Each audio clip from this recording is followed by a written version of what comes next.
నమస్కారం NSTV news కి స్వాగతం. నా పేరు ఉషా. ముందుగా ముఖ్యాంశాలు.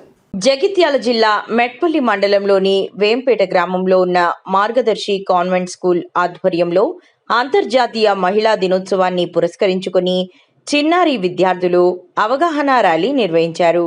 ఈ సందర్భంగా వేంపేట గ్రామంలోని ప్రధాన రామాలయం నుంచి గాంధీ చౌరస్తా వరకు విద్యార్థులు ర్యాలీగా వెళ్లి గౌరవిద్దాం మహిళలను, బేటీ బచావో బేటీ పడావో వంటి నినాదాలు చేస్తూ మహిళల గౌరవం, బాలికల విద్యపై అవగాహన కల్పించారు.